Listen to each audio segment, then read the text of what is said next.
સતત 2-3 દિવસથી અનરાધાર વરસાદ વડોદરા શહેરમાં અલગ અલગ જગ્યા પર વરસી રહ્યો છે. વડોદરા મ્યુનિસિપલ કમિશનર અરુણ મહેશ બાબુએ જણાવ્યું છે કે વરસતા વરસાદને લઈને વડોદરા શહેર માટે ચિંતાની સ્થિતિ નથી.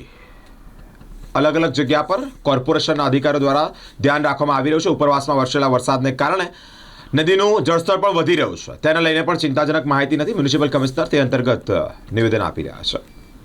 વડોદરા શહેર અને ઉપરવાસમાં પડી રહેલા વરસાદને લઈને મ્યુનિસિપલ કમિશનરે પ્રતિક્રિયા આપી છે. તમામ પ્રકારની તૈયારીઓ અને તંત્ર નજર રાખી રહ્યું છે તેવું તેઓએ જણાવ્યું છે.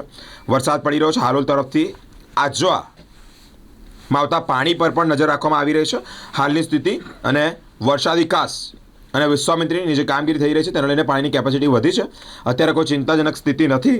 પરિસ્થિતિને પહોંચી વળવા માટે નજર રાખવામાં આવી રહી છે અને તંત્રને સૂચના પણ આપવામાં આવી છે. આ વખતે જે કેચ ધ રેન પ્રોજેક્ટ અંતર્ગત જે તળાવને ઊંડો કરવાનું પહોળો કરવાનું કામગીરી કરવામાં આવી છે. લગભગ અમને પ્રતાપપુરા આજવા સિવાયનું પણ તમામ ખાસોને પણ પહોળો કરવાનું અને ઊંડો કરવાનું કામગીરી કર્યું છે. વિશ્વામિત્રીમાં પણ આ જ રીતે જે કામગીરી કરી છે જેનાથી આપણે 700થી ઉપર કેરિંગ કેપેસિટી લઈ ગયું છે. લગભગ 1100નું કેરિંગ કેપેસિટીનું વિડ્થ છે. જે અંતર્ગત અત્યારે જે પાણી આવી રહ્યા છે ઉપરવાસમાં જે વોટરશેડ એરિયાઝમાં એ પાણી અત્યારે અમે હાલોલ અને આસોજ વિસ્તારમાં પણ અમે ટચમાં છે. ત્યારના ડિસ્ટ્રિક્ટ એડમિનિસ્ટ્રેશનના કન્સર્ન ડિપાર્ટમેન્ટ સાથે ટચમાં છે.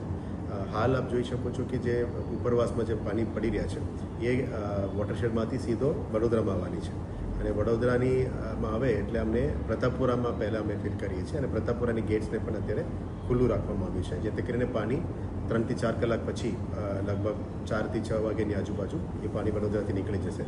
હાલ ચિંતાજનક સ્થિતિ નથી.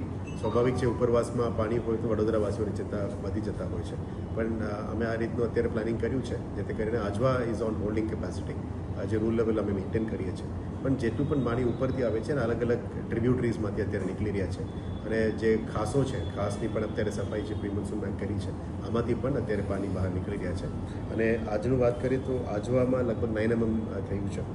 પ્રતાપપુરામાં 33.5 mm, રૂપાપુરામાં 37.5, ગોપીપુરામાં 49.5, ગોતાલમાં 14, તાજપુરામાં 47.5, હાલોલમાં 7.5 અને આસોજમાં 30.5 આટલું રેનફોલ થયું છે. એટલે એવરેજ ઇઝ 32 mm અને મહીસાગરનો જે ફ્લો છે એ 23.5માં અમે લોકેટ કર્યા છે.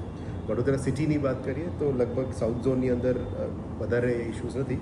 ઈસ્ટ ઝોનમાં 2 mmનું છે અને દાંડિયા બજાર અને નોર્થ ઝોનમાં 1 mm નોટ કર્યું છે. એટલે એવરેજ રેનફોલ સિટીમાં ચિંતાજનક નથી પણ જે ઉપરવાસમાંથી પાણી આવી રહ્યા છે એમાં અત્યારે અલગ અલગ ટ્રિબ્યુટરીઝમાંથી પાણી નીકળી જશે.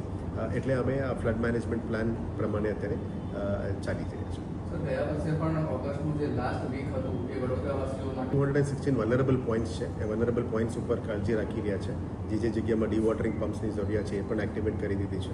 મૂવેબલ પમ્પ્સને પણ અમે એક્ટિવ કરીને રાખ્યા છે અને જે બેઝિકલી જે પાણી ગયા વર્ષનું ઇસ્યુ હતું કે આજવામાંથી પણ પાણી આવેલું, સિટીમાં પાણી હતું અને ઉપરવાસનું પાણી પણ આવી ગયું હતું અને કેરિંગ કેપેસિટી આ વખતે ઓલમોસ્ટ ક્લોઝ ટુ 1.5 to 2 ટાઈમ્સની આજુબાજુ થઈ ગયું છે. એટલે પાણી નીકળી જવાનું છે. સૂર્યા નદીમાં પણ અત્યારે જઈ રહ્યા છે, દેનાનું પણ જઈ રહ્યા છે. એટલે we are controlling the flow. Basically overflow થઈને સિટીમાં ના આવે એના માટે તમામ પગલાઓ લઈને અત્યારે કામગીરી કરી રહ્યા છે. આશા રાખીએ કે આ વખતે આવું ઇશ્યુઝ ના થાય એના માટે કોર્પોરેશન તરફથી પણ તમામ પ્રક્રિયા અમે હાથ ધરવામાં આવી રહી છે.